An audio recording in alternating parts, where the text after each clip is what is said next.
The Middle Ages are often remembered for castles, kings, and knights, but behind the stone walls and church bells existed a world far more brutal than most people today can imagine. Justice was harsh, punishments were cruel, and pain was considered a legitimate tool for extracting truth. Across Europe, powerful institutions, both secular and religious, designed apparatuses whose only purpose was to break the human body and spirit. What follows is a journey into the 20 most horrifying torture methods of the medieval world, each one revealing the darkness of an age where fear ruled and mercy was rare. No instrument inspired more dread than the rack. Victims were tied by the wrists and ankles as executioners slowly turned wooden rollers, stretching the body to unnatural lengths. Joint by joint, the body was pulled apart. Interrogators rarely needed to finish the job. The mere sound of the first creak often broke even the strongest minds. Also known as breaking on the wheel, this punishment left victims tied to a large cartwheel raised high on a post. The person was left exposed to the elements, sun, rain, cold, sometimes for days. Birds and insects added their own torture. It served as a public warning. Disobey the law, and the whole town will watch your suffering. Iron chairs covered with hundreds of spikes awaited accused criminals. Once seated, the victim could not move without worsening the agony. Interrogators sometimes heated the chair from below, turning the device into an oven. Many confessed simply from the terror of seeing it. Not all torture involved physical mutilation. The pillory locked victims by the neck and wrists in the center of town. For hours, or even days, they faced insults, rotten food, and stones hurled by crowds. In an age obsessed with honor, humiliation could test roy a person's life long after the sentence ended. Medieval torturers were masters of non-lethal torment. Pouring water into a cloth over the victim's face produced the terrifying sensation of drowning. It broke people quickly. Many begged for mercy after only seconds of the suffocating panic. A wooden or iron casing was clamped around the lower legs, and wedges were hammered inside. Each strike tightened the device. Bones were not necessarily broken, but the pressure caused unbearable agony. Many victims fainted long before questioning even began. This small device could be carried in a torturer's belt. As the screws tightened, pressure increased on fingers or thumbs until joints strained and skin tore. It was simple, portable, and terrifyingly effective. Victims had their arms tied behind their back, then were hoisted upward by a rope attached to their wrists. The shoulders were strained to the edge of dislocation. Sometimes torturers added weights to the feet to intensify the agony. It left no blood, but it destroyed the body. Hot iron seared letters, often the first letter of the crime, onto the skin. T for thief, B for blasphemer. These marks followed a person for life, ensuring they never escaped shame or suspicion. While the famous spiked coffin is mostly a later exaggeration, medieval Europe did use enclosed iron chambers to terrify prisoners. Darkness, heat, and claustrophobia were torture enough. The concept grew over centuries into the gruesome legend we know today.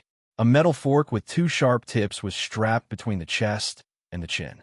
If the victim tried to speak, swallow, or even lower their head, the prongs pressed deeper. It symbolized a simple warning. Confess exactly as the inquisitors demand, or bleed with every word. Where the rack pulled the body apart, the scavenger's daughter crushed it inward. Victims were forced into a crouch position, metal bars squeezing the torso and legs. Blood rushed to the head, causing dizziness and pressure so intense many lost consciousness. Used mainly against women accused of gossip or sharp tongues, this iron mask clamped around the head and included a metal piece inserted into the mouth to prevent speech. It was humiliation disguised as discipline. Women accused of adultery, gossip, or witchcraft were strapped into a wooden chair attached to a long beam.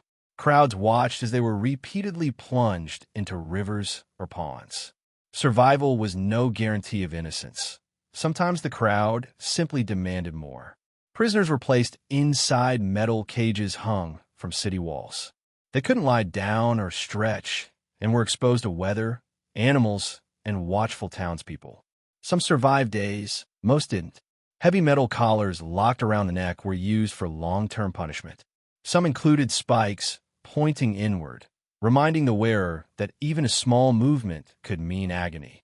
Others were chained to walls, preventing sleep or rest. Boards were placed on the body and slowly loaded with stones. Some regions used the method to force confessions.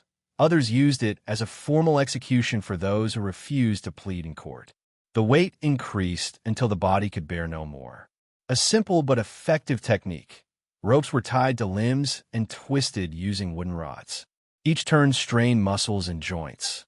It rarely killed, but victims often lived the rest of their lives with permanent injuries. Flogging was one of the most common punishments. The victim was tied to a post in the town square and beaten with leather straps, knotted cords, or rods.